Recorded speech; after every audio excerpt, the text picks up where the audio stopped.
Hello, everyone.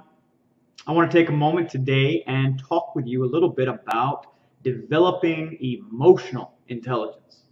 So often, the world we live in puts a high value on education or intellectual intelligence, your IQ, things of that nature, but often neglect the inner world of emotional intelligence, or how well you're able to connect, to be aware of your own emotions, to manage your own emotions, and to be in tune with the world, the desires, the intentions, the feelings of other people that you communicate with. So there's several pillars that you will build or develop the emotional intelligence that you have. I suggest as one of the first and foremost pillars in this practice is learning to care. I know that might sound funny, but learning to care about other people, learning to care about their desires, about their interests, about their motivations, and their cares and concerns. So often we're so obsessed with our own thoughts and ideas and desires that it's very easy to fall out of or to neglect those of other people.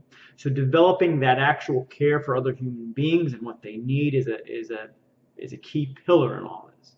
I think it's so vitally important to learn to tune in to what others are saying and communicating. So often people will say certain things, but they have a much deeper meaning or something that they're actually trying to communicate underneath the surface without actually saying the words for it. So I think being able to pay attention, to learn how to listen for these cues that people offer you, and to see what is really being communicated underneath the surface of a conversation that'll benefit you in connecting with other people and developing relationships and friendships. So that involves paying attention to subtle cues in your environment, facial expressions, tonality that people are using in their conversations with you, and ultimately learning about how to understand the more subtle messages that are coming from people. Sometimes someone might talk to you about how much time and energy and effort they spent in their work week. They worked a 70-hour week and they are just completely been inundated with work and things of that nature. Maybe that's all that's meant to be communicated in that conversation.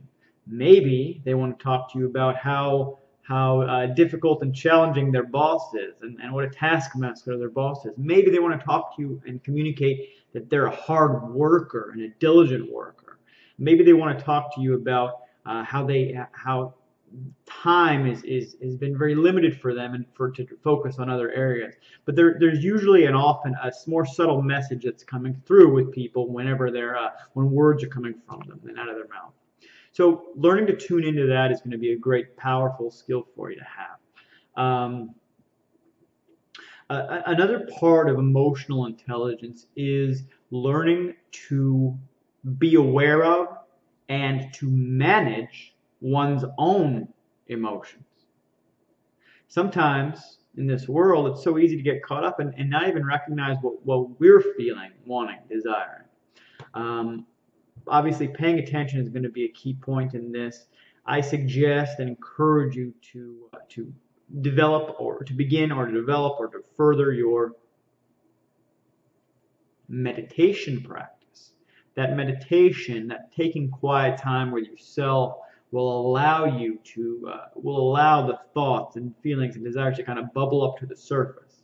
Ultimately, you're going to let these things pass by, but the meditation practice will allow you to gain clarity on what's going on in your internal world. Another powerful trait or ability of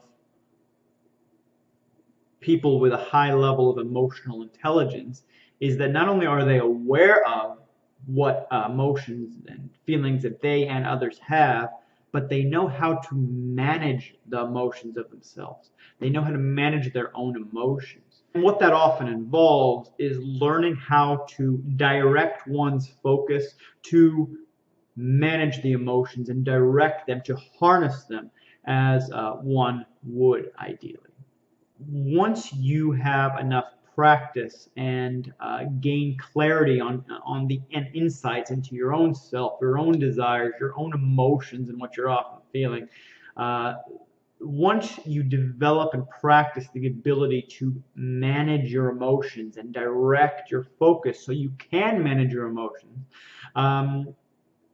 another power you develop is the ability to assist others who desire it in their ability to manage their own emotions. I would not suggest going and try to manage the emotions of people who have not requested it from you, of course.